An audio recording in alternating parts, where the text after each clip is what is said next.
আসসালামু আলাইকুম প্রিয় বার্সা ফ্যান্স, প্রিয় কুলার্স।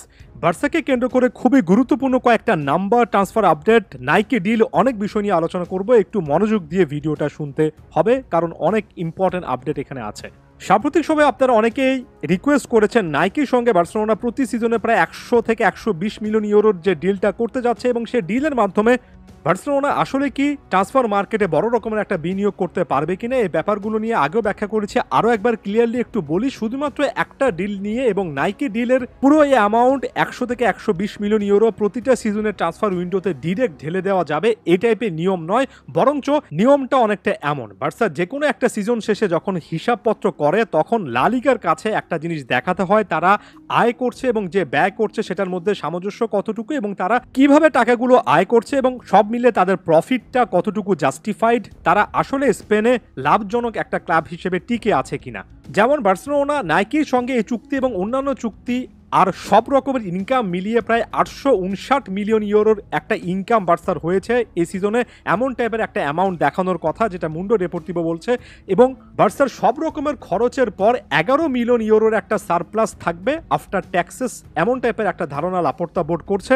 অর্থাৎ লাপোর্তা বোর্ডের এবার আশা তারা লা লিগাকে প্রমাণ করতে পারবে যে তারা সব মিলিয়ে প্রফিট করেছে, অল্প পরিমাণ প্রফিট হলেও তারা প্রফিটের পথেই আছে, এবং তাদের স্যালারি ক্যাপটা আরও বাড়ানো উচিত। যেমন একেবারে নির্দিষ্ট করে বলতে গেলে বার্সেলোনা তাদের কমার্শিয়াল সেক্টর থেকে এর আগে 351 মিলিয়ন ইউরো পেয়েছিল, এবার 378 মিলিয়ন ইউরো পেয়েছে, অর্থাৎ সারপ্লাস দেখাতে পেরেছে।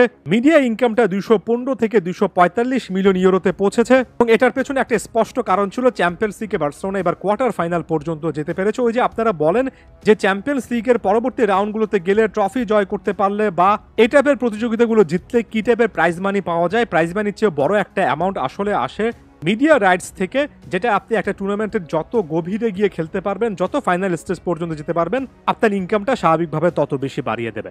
এবার আসি স্যালারি ক্যাপ বা স্যালারি লিমিটের কথা, এবং সবচেয়ে ইম্পর্টেন্ট কয়েকটা কথা কিন্তু এখানে আছে। আপনি যত টাকা ইনকাম করছেন তার সম্পূর্ণ অংশ কিন্তু আপনি চাইলেও স্যালারি বাবদ খরচ করতে পারবেন না। বার্সেলোনা অলরেডি প্রায় 27% বা 27% পর্যন্ত স্যালারি খরচটা কমিয়ে ফেলেছে, এমন টাইপের একটা ধারণা করা হচ্ছে। সামনে বার্সা আরও বেশি করে কাজ করবে, এবং এবার বার্সা যে জিনিসটা আশা করছে মূলত সেটা হচ্ছে ওভারঅল তাদের ইনকাম দেখিয়ে স্যালারি ক্যাপটাকে যতটা সম্ভব উপরে নেওয়া যাওয়া, অর্থাৎ স্যালারি বাবদ যতটা বেশি সম্ভব খরচ করতে পারার একটা রাইট আরও একবার খুঁজে বের করা, যেটা অনেকদিন ধরে লা লিগা কিন্তু বার্সার জন্য একটা ক্যাপ পরিয়ে রেখেছে, অর্থাৎ এর বেশি খরচ করা যাবে না এমন টাইপের একটা নীতিমালা বেঁধে রেখেছে। এর পাশাপাশি সবচেয়ে গুরুত্বপূর্ণ ফ্যাক্টর হচ্ছে বার্সেলোনা ট্রান্সফার মার্কেটে আরও একবার রি এন্টার করতে চায় 1 ভার্সেস 1 বা 1/1 অথবা 1-on-1 রুলে। অর্থাৎ এই রুলটা বলে যে আপনি যদি 1 টাকা ট্রান্সফার সংক্রান্ত ব্যাপারে ইনকাম করতে পারেন তাহলে ওই 1 টাকায় খরচ করতে পারবেন। এর আগের বছরগুলোতে একাধিক সিচুয়েশনে বার্সার ক্ষেত্রে ট্রান্সফার মার্কেটের ব্যাপারটা এমন ছিল যে তারা যদি প্লেয়ার ট্রান্সফার থেকে 1 টাকা ইনকাম করে, 1 টাকাই তারা কিন্তু অন্য প্লেয়ার কেনার ক্ষেত্রে বা বেতন দেওয়ার ক্ষেত্রে খরচ করতে পারতো না, বরঞ্চ তাদের অন্যান্য লসে সেই অ্যামাউন্টগুলো বিনিয়োগ করতে হতো। বার্সার আশা এবার বার্সেলোনা এই 1/1 রুলটাতে ফিরে আসতে পারবে, এবং 1-on-1 রুলে ফিরে আসতে পারলে বার্সেলোনা ট্রান্সফার মার্কেট থেকে যে পরিমাণ টাকা ইনকাম করছে তার আশেপাশে একটা অ্যামাউন্ট কিন্তু তারা খরচও করতে পারবে। একেবারে ক্লিয়ার কাট ভাবে যদি প্লেয়ার বাই প্লেয়ার বোঝাই, তাহলে বার্সেলোনা টার্গেট লিস্টে বার্নার্ডো সিলভা আছেন, এবং বার্নার্ডো সিলভা কিন্তু ফ্রি এজেন্ট হিসেবে আসবেন না, তার জন্য একটা রিলিজ ক্লজ প্লে করতে হবে, যেটা প্রায় 58 থেকে 60 মিলিয়ন ইউরোর মতো হতে পারে। বার্সা আশা করছে যে ফ্র্যাঙ্কি ডিয়ংকে তারা এবার বিক্রি করতে পারবে, এবং বিক্রি করার ক্ষেত্রে 90 থেকে 100 মিলিয়ন ইউরোর মতো একটা অ্যামাউন্ট তারা হয়তোবা আর্ন করতে পারবে।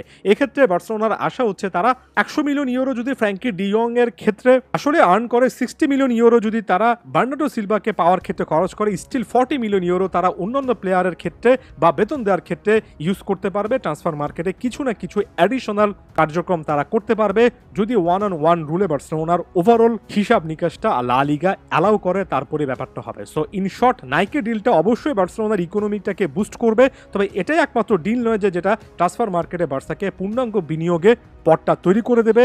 আসল ব্যাপারটা শেষ পর্যন্ত ওই লা লিগা, হাভিয়ার তেবাস তারাই নেবেন। তারা বার্সেলোনার অ্যাকাউন্টস আরও একবার খতিয়ে দেখবেন এবং তারপর সিদ্ধান্তগুলো নেবেন। আশা করছি এবার অন্তত বার্সার পক্ষে কিছু না কিছু সিদ্ধান্ত আসবে।